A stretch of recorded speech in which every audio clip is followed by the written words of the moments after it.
Unitary Politics, Economy and Society in Ethiopia and Horn to the end of the 20th century ፖለቲካ፣ ኢኮኖሚ እና ማህበራዊ ጉዳዮች በኢትዮጵያና በአፍሪካ ቀንድ አካባቢ በ20ኛው ክፍለ ዘመን መጨረሻ ድረስ ያለው ምን ይመስላል የሚለው እንመለከታለን። ከቀደምት ዘመናት ጀምሮ እስከ 13ኛው ክፍለ ዘመን ድረስ ኢትዮጵያ እና የአፍሪካው ቀንድ አካባቢ በርካታ ለውጦችን በፖለቲካ፣ በኢኮኖሚ፣ ማህበራዊ ጉዳዮች ላይ አምጥቷል።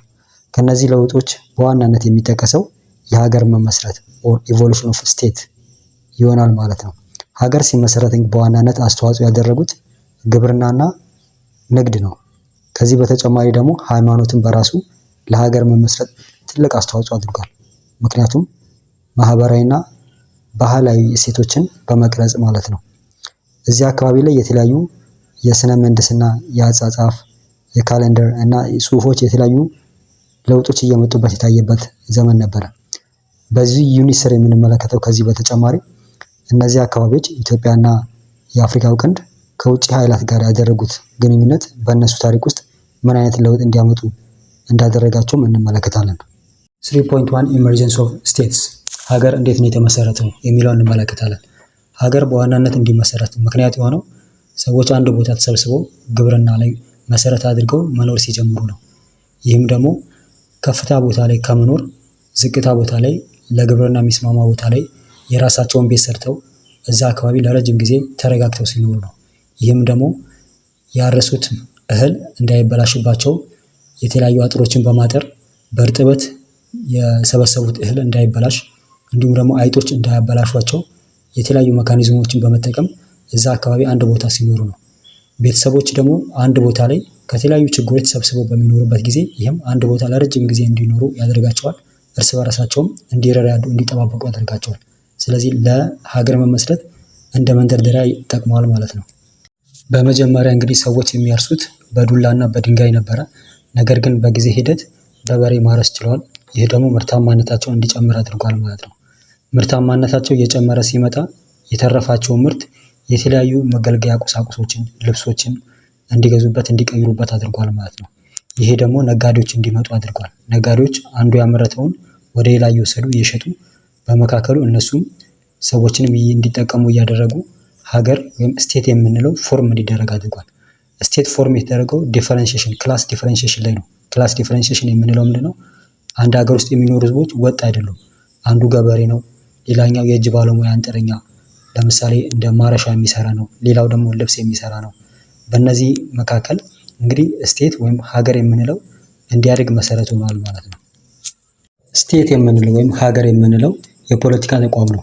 ለምሳሌ አሁን የትምህርት ተቋም ብትመለከቱ ያ የትምህርት ተቋም የተለያዩ ቢልዲንጎች አሉት። እሱን የሚያስተዳድሩ አካላት አሉ። በውስጡ የተለያዩ ተማሪዎች፣ የተለያዩ ሪሶርሶች ሞቢላይዝ ያደርጋል። ልክ እንደዚሁ ስቴት የምንለው ነገር ፖለቲካል ዩኒት ነው ወይም ደግሞ የፖለቲካ ተቋም ነው ማለት ነው። ይህም በውስጡ ምን አለው? ህዝብ አለው፣ ተሪተሪ አለው፣ ድንበር አለው፣ ሶቨርኒቲ ልዕልና ያለው፣ ገቨርንመንት ደግሞ ያለው የሚያስተዳድር መንግስት ያለው ነው።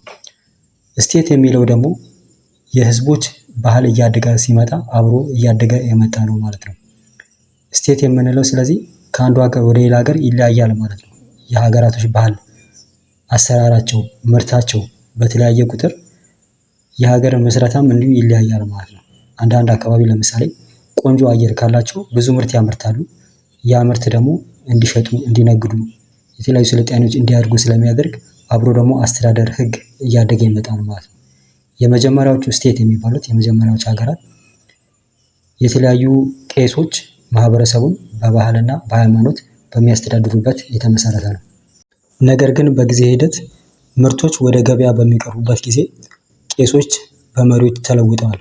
እነዚህ መሪዎች ደግሞ ከህዝቡ በአስገዳጅነት የተለያዩ ግብርን በመቀበል እነዚህ የተቀበሉትን ግብሮች ደግሞ የተለያዩ ሰራዊቶችን በማቋቋም ራሳቸውንና በማህበረሰብ ውስጥ የሚኖሩትን ሰዎች እና ጥቅማቸውን በመጠበቅ ሀገር እንዲመሰረት ሆኗል ማለት ነው። ኢትዮጵያ ውስጥ እና በሆርን ኦፍ አፍሪካ የአፍሪካ ቀንድ አካባቢ ቀደምት የሚባሉ ስቴቶች የተመሰረቱበት ነው። ትንሽ ሆነው ተነስተው ትላልቅ ግዛቶችን የሚያስተዳድሩ ሀገራቶች እንዲመሰረቱ ሆኗል ማለት ነው። ኢትዮጵያና የአፍሪካ ቀንድ ያሉበት ጂኦግራፊካል አቀማመጥ ለቀይ ባህር፣ ለገልፍ ኦፍ ኤደን እና ለህንድ ውቅያኖስ ቅርበት ያለ በመሆኑ እዚህ አካባቢ የተነሱ ሀገራቶች እዚህ የገልፍ ኦፍ ኤደን፣ ሬድ ሲ እና ኢንዲያን ኦሽን ያሉ ንግዶችን በመቆጣጠር ሀብታም በመሆን ጠንካራ ሀገር ለመስራት ሞክረዋል። ይህ ደግሞ ከነሱ አካባቢ ካሉ ሀገራቶች የተሻለ በመሆን እነሱንም በመቆጣጠር ሀገር መስርተዋል። 3 ኤንሸንት ስቴትስ እዚህ ውስጥ የምንመለከተው ደግሞ ቀደም ሲል የተመሰረቱ ሀገራት ማን ናቸው የሚለው ነው። 3.1 ኖርዝ ኤንድ ኖርዝ ኢስት በሰሜንና በሰሜን ምስራቅ ያሉ ስቴቶች ምንድን ናቸው የሚለው ነው። የመጀመሪያው እንግዲህ ፑንት ነው። ፑንት ኢትዮጵያ ውስጥ እና ሆርን ኦፍ አፍሪካ ውስጥ በጣም ቀደምት የሚባሉ ስቴቶች አንዱ ነው። ይህም ደግሞ በተለያዩ ምንጮች የተረጋገጠ ነው። ለምሳሌ ግብፅ ውስጥ ያሉ የሄሮግሊፊክስ አጻጻፍ ላይ እንዲሁም ደግሞ በተለያዩ ቅቦች ወይም ደግሞ ቅርጻ ቅርጾች ላይ ከዚህ በተጨማሪ ደግሞ የተለያዩ የባህር ላይ ተጓዦች እንዲሁም ደግሞ የግብፅ ፈርዖኖች የተለያዩ ምልክቶችን ፍንጮችን ሰጥተዋል ቀደምት ስቴት ስለመሆኑ። ለምሳሌ ፋሮ ሳሁር የሚባለው ከ2743 እስከ 2731 ቢፎር ክራይስት የመራ የግብፅ ንጉስ ከዚህ ከፑንት የተለያዩ ከርቤዎች፣ እንጨቶች እንዲሁም ደግሞ ወርቅና የብር የመሳሰሉ ማዕድኖችን ከዚህ እንዲያመጡ ማድረጉ ለዚህ ምሳሌ ወይ መለከት ሆኗል ማለት ነው። ከዚህ በተጨማሪ ፋሮ አሱስ የሚባል ደግሞ ከግብፅ ተነስተው ወደ ኢትዮጵያ መጥተው ወይም ወደዚህ ወደ ፑንት ወደ ተባለው የኢትዮጵያ ግዛት መጥተው የተለያዩ ድንኮችን፣ አጫጭር ሰዎችን ወደ እነሱ እየወሰዱ እንደነበረ የሚያሳይ ማስረጃ ተገኝተዋል። ስለ ፑንት የተሻለ መግለጫ የሚያቀርበው የግብፅ ውስጥ የሚገኘው የንግስት ሀትሸፕሱት የምትባል 1490 እስከ 1468 ከኢየሱስ ክርስቶስ ልደት በፊት የነበረች የግብፅ ልዕልት በእሷ መቃብር ላይ የሚገኘው ጽሑፍ ነው። ይህ መቃብር ደር አል ባህር የሚባለው ቦታ ላይ ይገኛል። ስለዚህ እዚህ ጽሑፍ ላይ የምናገኘው እንግዲህ የግብፅ ንግስት 5 መርከቦችን ወደ ፑንት የላከች መሆኑን እንዲሁም ደግሞ ይህ የግብፅ መርከብ አዛዥ የነበረው ነሐስ የሚባለው የኑቢያ ካፒቴን በዋዲ ቱምለት የሚባል መስመር ተከትሎ ወደ ፑንት የመጣ መሆኑን እንዲሁም ደግሞ የፑንት ንጉስ የእሱ ባለቤት ልጆቹም እዚያ አካባቢ ሰዎች እነዚህን ሰዎች በአግባቡ ተቀብለው አስተናግደው የላካቸው መሆኑን የሚያሳይ ነው።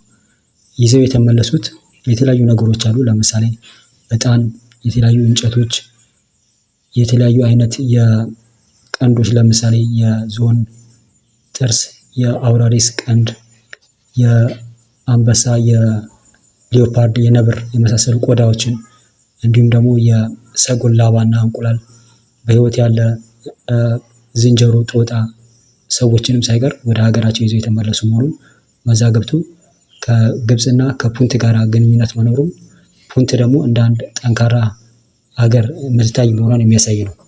ሀትሸፕሱት ከፑንት ያመጣቻቸውን አንዳንድ እቃዎችን ለጣዖቷ አሙን አቅርባለታለች። ከፑንት የሚመጡ የተለያዩ እቃዎች ለጣዖቶቻቸው የሚሰጧቸው በመሆኑ የፑንት መሬት የጎስት ላንድ ወይም ደግሞ የጣዖታት ምድር በመባል ይታወቃል። ከፑንት የተለያዩ ብረቶች፣ ብሮንዝ ወይም መዳብ፣ አህዮች፣ ቀበሮች፣ የተለያዩ ከብቶች፣ የእንስሳ ቆዳዎች፣ የሕክምና እጽዋቶችን የመሳሰሉትን ከፑንት ወደ ግብፅ ይልካሉ። ከግብፅ ደግሞ የተለያዩ ጠገራዎች፣ መቆፈሪያዎች፣ ጦር እና የቢላ እንዲሁም ደግሞ የተለያዩ መዋቢያ እቃዎች፣ ልብሶችን፣ አምባሮችን፣ የአንገት ጌጦችን የመሳሰሉትን ከግብፅ ያመጣሉ። ፑንት የት ነው የሚገኘው የሚለውን ትክክለኛ ምላሽ ማግኘት አይቻልም። ተመራማሪዎች አንዳንዶቻቸው ከሚወሰዱት የዕጣን፣ ከርቤ የመሳሰሉት እቃዎች አንጻር ፑንት የምትገኘው ሶማሊያ ውስጥ ነው ይላሉ።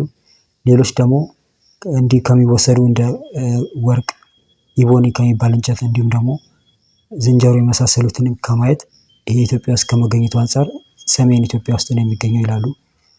እንዲሁ ደግሞ ግብጾች በዛን ጊዜ የነበራቸው አቅም ውስን በመሆኑ በስትሬት ኦፍ ባብ-ኤል መንደብ እና በገልፍ ኦፍ ኤደን በኢንዲያ ኦሽን ማቋረጥ የማይችል አቅም ስለነበራቸው ወደ ሰሜን ኢትዮጵያ የሚያደላ ድምዳሜ ላይ ይደርሳሉ።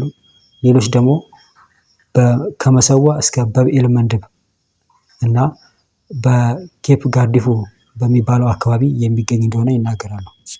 ዳማት ኤንድ አዘር ካልቸራል ሴንተርስ ኢን ኖርዘርን ኢትዮጵያ ኤንድ ኤሪትሪያ። በዚህ ስር የምንመለከተው ዳማት እና ሌሎች የባህል ማዕከሎችን ነው በሰሜን ኢትዮጵያ እና በኤርትራ። የምንጀምረው ደግሞ ዳማት በሚለው ነው። ዳማት ከአክሱም ደቡባዊ አካባቢ የሚገኝ ሲሆን ዳማት ኢየሱስ ክርስቶስ ከመወለዱ በፊት 5ኛ ክፍለ ዘመን ላይ የሚገኝ የነበረ ነው። መሪዋ ደግሞ የፖለቲካና ሃይማኖታዊ ማዕረግ ያለው ሲሆን መጠሪያው ደግሞ ሙካሪብ ይባላል። ዳማት ውስጥ ከአክሱም ስልጣኔ ወይም ከአክሱም የባህል ማዕከል በፊት የነበረ እዛ አካባቢ የሚገኙ ሌሎችም ማዕከላት የተለያዩ ጣዖቶች ይመለካሉ። ከነዚህ ጣዖቶች መካከል ለምሳሌ አልሞቃህ የሚባል አለ። ይህ አልሞቃህ የሚባለው ዋናው ጣዖት ለማለት ነው። ሌላኛው ጣዖት አስታተር የሚባለው ነው። ይህም ደግሞ የቬኑስ ጣዖት። ሌላኛው ደግሞ ናውራ የሚባለው ነው። ይህ ደግሞ የብርሃን ጣዖት። ሌላኛው ሻምሲ የሚባለው ነው። ይህ ደግሞ የፀሐይ ጣዖት። ሌላኛው ሲን የሚባል ነው። ይህ ደግሞ የጨረቃ ጣዖት ይባላል። ሌሎች ደግሞ ከዚህ ጋር ተመሳሳይ የሆኑ በደቡባዊ አረቢያ ውስጥም የሚገኙ የተለያዩ ተመሳሳይ ፕራክቲሶችን እናገኛለን። ሰሜን ኢትዮጵያ ውስጥ የተለያዩ የባህል ማዕከላቶች አሉ። ዋና ዋና የሚባሉትን ከዚህ በታች በዝርዝር እናያለን። የመጀመሪያው ይሃ ነው። ይሃ ከአክሱም ሰሜን ምስራቅ 30 ኪሎ ሜትር ርቆ የሚገኝ ነው። ከነዚህ ባህል ማዕከላቶች ውስጥ እድሜ የጠገቡ እሱኛው ነው። የተመሰረተው ከኢየሱስ ክርስቶስ ልደት በፊት 1000 ዓመት ነው። ሲጀምር እንደ ገበያ ማዕከል ነው። የደቡብ አረቢያ ነጋዴዎች ከውስጥ የተለያዩ የዝሆን፣ የአውራሪስ የመሳሰሉትን ቀንዶችን ለማከማቸት ይጠቀሙበት ነበር። የተለያዩ እቃዎችንም በእርግጥ እዛ አካባቢ ያከማቹ ነበር ከውስጥ እያመጡ ማለት ነው። የይሃ ትልቅ የሀብትና የስልጣኔ ወይም ከፍተኛ ደረጃ ላይ የደረሰችው ከ750 እስከ 500 ኢየሱስ ክርስቶስ ከመወለዱ በፊት ባለው ዘመን ነው። እዛ አካባቢ ያሉ የፍርስራሾች ይሃ ምን ያህል የሰለጠነች እንደነበረ፣ ትልቅ ቦታ ላይ ደረሰች እንደነበረ እስካሁን ድረስ ያሉ የቅሪተ አካላቶች የሚናገሩት የተለያዩ መልእክቶች አሉ። ሌላኛው ሐወልቲ መላዞ የሚባል ነው። ይህ ከአክሱም በስተደቡብ ምስራቅ የሚገኝ ሲሆን በዚያም በስዕል በታጀበ ቅጥር ግቢ ውስጥ ባለ 4 ማዕዘን ቤተ መቅደስ ውስጥ የተቀረጹ የድንጋይ ጽላቶች ተገኝተዋል። የቅጥር ግቢ ግንብ የከብት መንጋዎችን በሚያሳዩ ስዕሎች ያጌጠ ነው። ሌላው ደግሞ አዲስ ሰገልመን የሚባል ነው። አዲስ ሰገልመኔ ከአክሱም በስተደቡብ ምዕራብ 10 ኪሎ ሜትር ርቀት ላይ የሚገኝ ሲሆን ከዚያ ቦታ የድንጋይ ንጣፍ ወይም ደግሞ ስላብ ተገኝቷል። እንዲሁም እጅግ ጥንታዊ የኢትዮጵያ ሐውልት ጽሑፎች የተገኙ እዚህ አካባቢ ይገኛል። ከነዚህ በተጨማሪ ደግሞ እንደ አዲ ገረሞ፣ አዲ ገራመንት፣ አዲ ከዋሂ፣ አጽቢ ደራ፣ ፈቂያ፣ ህንዛት፣ ሰፍራ፣ ሰንአፌ፣ ተኮንዳ እና የመሳሰሉ ሌሎች የባህል ማዕከላት ነበሩ። ዘ አክሱማይት ስቴት ወይም ደግሞ የአክሱም መንግስት።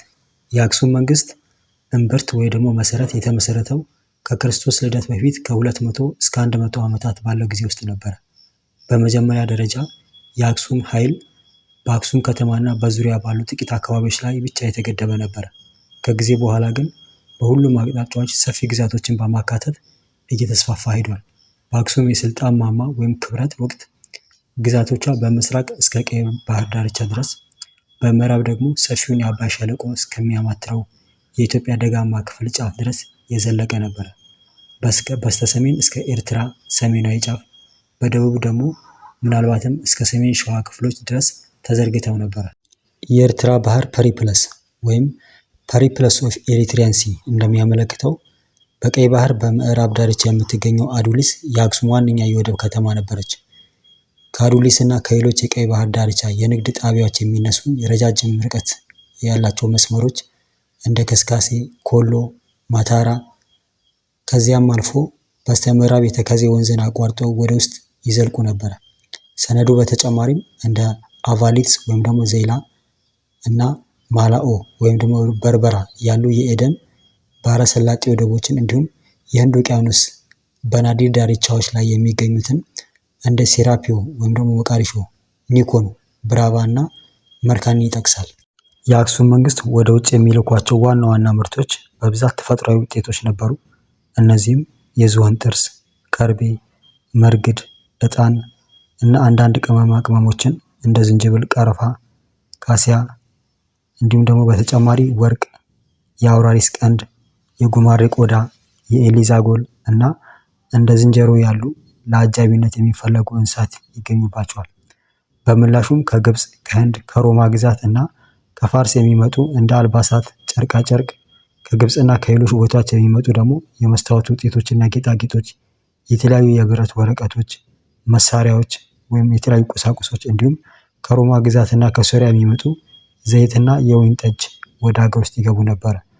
በወቅቱ የአክሱም ንጉስ የነበሩት ዞስካለስ ከ76 እስከ 89 ዓመት ገደማ የግሪኮ ሮማን ዓለም የጋራ መግባቢያ ቋንቋ የነበረውን ሊንጓ ፍራንካ የነበረውን የግሪክ ቋንቋ ይግባቡ ነበረ። በተጨማሪም አክሱም ከሴሎን ወይም ደግሞ ከስሪላንካ እና ከላዶቅያ ትንሿ ኤስያ የምትባለው ሀገር ማለት ነው ከእነሱ ጋር ግንኙነት ነበራት። ኮስሞስ ኢዲኮፕሊስተስ ክርስቲያናዊ መልክዓ ምድር ወይም ደግሞ ክርስቲያን ቶፖግራፊ በተሰኘው መጽሐፍ የታተመውና በግሪክ ቋንቋ ስለማይታወቅ ንጉስ የሚተርከው የአዱሊስ ሐውልት ጽሑፍ ስለ ቀይ ባህር አካባቢዎች የንግድ እንቅስቃሴ ያብራራል። ጽሑፉ በተጨማሪም በአክሱምና ሳሱ ተብሎ በሚጠራው ሩቅ አካባቢ መካከል ስለነበረው የሀገር ውስጥ የረጅም ርቀት ንግድ ይጠቅሳል። ይህ ቦታ ምናልባትም በቤኒሻንጉልና በአባይ ወንዝ ባሻገር ባሉ አዋሳኝ መሬቶች ላይ የሚገኝ ሳይሆን እንደማይቀር ይገመታል። ወደ 500 የሚጠጉ ነጋዴዎችን የያዘ ትልቅ ንግድ ተጓዥ ወይም ደግሞ ካርቫን፣ አንዳንዶቹም የአክሱም ነገስታት ልዩ ወኪሎች ነበሩ። ከብቶችን፣ የጨው ክፍሎችን ምናልባትም አሞሌ ጨው ሊሆን ይችላል እና ብረትን ወደ ሳሱ በመውሰድ በወርቅ ይለውጡ ነበረ። ሆኖም ግን አንዱ የሌላውን ቋንቋ ስለማይናገሩ በምልክት ለመደራደር እንኳን ተቀራርቦ ለመቆም ስለማይተማመኑ አጠቃላይ ልውውጡ የሚካሄደው አንዱ ወገን ሌላውን ሳያይ ነበረ። ይህ ድምፅ አልባ ንግድ ወይም ደግሞ ሳይለንት ትሬድ ለሚባለው የንግድ አይነት ጥሩ ምሳሌ እንደሆነ ነው የሚታወቀው። የአክሱም ነገስታት ከውጭ ዓለም ጋር በተለይም ከደቡብ አረቢያ ግዛት ጋር ሰፊ ግንኙነት ነበራቸው። ይህም የሀሳብ፣ የቁሳቁስ እንዲሁም መንፈሳዊ የባህል ልውውጥ እንዲኖራቸው አስችሏል። አልፎ አልፎ ግን እነዚህ ግንኙነቶች በሁለቱ ቀጠናዎች መካከል ወደ ግጭት ያመሩ ነበረ። ከባህሩ ማዶና በዚህ በኩል ያሉ አካባቢዎች መካከል የተከሰተና በታሪክ ተመዝግቦ የሚገኘው እንዲህ አይነት ግጭት በ200 ዓመተ ምህረት አካባቢ የተከናወነ ነው። በዚህም መሰረት በዛሬዋ የመን የሚገኙ የደቡብ አረቢያ ባህረ ሰላጤ የሚኖሩ ህዝቦች ጋዳራት በተባለው የአክሱም ንጉስ የሚመራውን ጦር ለመከላከል ተቸግረው ነበር። ከ3ኛው እስከ 7ኛው ክፍለ ዘመን ድረስ እንደ አፊላስ፣ እንድቢስ፣ ዋዜባ፣ ኢዛና እና ኡሳናስ ዳግማዊ የመሳሰሉት የአክሱም ነገስታት ለውጭ ሀገርና ለሀገር ውስጥ ንግድ ልውውጥ የሚያገለግሉ የተለያዩ የወርቅ፣ የብርና የናስ ሳንቲሞችን ቀርጸው አውጥተዋል። በወቅቱ አክሱም ከዓለም ሀገራት ታላላቅ ኃይሎች ማለትም ከሮማ ግዛት፣ ከፋርስ፣ ከቻይና እና ከአክሱም አንዷ ነበረች። ከመጀመሪያው እስከ 7ኛው ክፍለ ዘመን ድረስ በቀዳሚ የባህር ኃይል የንግድ ተጽዕኖ ፈጣሪ ነበረች። የአክሱም መርከቦች ሸቀጦችን ለማጓጓዝ ዋነኛ መንገዶች ነበሩ። ለአክሱም መርከብ ግንባታ የሚሆን በቂ የእንጨት ምንጭ የነበራት ብቸኛዋ ሀገር ስትሆን በዚያን ዘመን መርከብ የመገንባት ቴክኖሎጂ በአዱሊስ ይገኝ ነበር። አክሱም ለንግድ ብቻ ሳይሆን በቀይ ባህር ማዶ ለምታደርጋቸው ጦርነቶች ጭምር የምትጠቀምበት ሰፊ የመርከብ ስብስብ ወይም ፍሊት ነበራት። ካሌብ ከ500 እስከ 535 ዓመተ ምህረት ድረስ የነገሰ የአክሱም ንጉስ ነው። የአክሱምን የባህር ማዶ ግዛቶች ከሂሚያር እና ሳባ ባሻገር አስፋፍቷል። ሆኖም የዚያ አካባቢ መስፍን የነበረው ዱንዋስ ወደ አይሁድ እምነት በመቀየር ወደ ዛፋር እና ናግራን ዘምቶ የብዙ ክርስቲያኖችን ሕይወት አጥፍቷል። የበዛንታይን ንጉስ ጀስቲኒያን ከ527 እስከ 565 ዓመተ ምህረት የነገሰ ነው። ይህ መሪ በፓትርያርክ ጢሞቴዎስ ሳልሳዊ ከ518 እስከ 535 ቡራኬ በጁሊያኖስ እና ኖኖስስ የሚመራውን ጦር በዱንዋስ ላይ ለመላክ ለካሌብ በርካታ መርከቦችን አቅርቧል። ዱንዋስ ተሸነፈ። ካሌብም አብራን የአረቢያ ገዥ አድርጎ ሾመው። ይህ አስተዳደር እስከ 570 ዓመተ ምህረት ድረስ ቀጥሏል። ካሌብን ተክቶ ልጁ ገብረ መስቀል ከ535 እስከ 548 ዓመተ ምህረት የነገሰ ሲሆን እርሱም በጋይንት የዙር አምባን ቤተክርስቲያን ገንብቷል። ቅዱስ ያሬድ የኢትዮጵያ ኦርቶዶክስ ተዋሕዶ ቤተክርስቲያንን የዝማሬ ስርዓት ወይም ደግሞ ሊቀ ማህሌት ያዘጋጀው በዚህ በንጉስ ገብረ መስቀል ዘመን ነበረ። የአክሱም መንግስት ከሰባተኛው ክፍለ ዘመን መጨረሻ ጀምሮ ውስጣዊና ውጫዊ ተግዳሮች ምክንያት መዳከም ጀምሮ ነበረ። ከነዚህ ምክንያቶች መካከል የአካባቢ መራቆት ወይም ደግሞ ኢንቫይሮንመንታል ዲግራዴሽን፣ የግብርና ምርታማነት መቀነስ እና ምናልባትም የወረርሽኝ በሽታ መስፋፋት መንግስቱን ማዳከም ጀምሮ ነበረ። በ702 ዓመተ ምህረት ገደማ የአዱሊስ ወደብ በአረቦች መውደም ከዚህ ጋር ተያይዞ ደግሞ የመንግስቱ ዓለም አቀፍ የህይወት መስመር እንዲቋረጥ ሆኖ ነበረ። በአጠቃላይ የአክሱም የዓለም አቀፍ የንግድ መረብ እየተስፋፋ በመጡት የአረብ ሙስሊሞች ቁጥጥር ስር ወደቀ።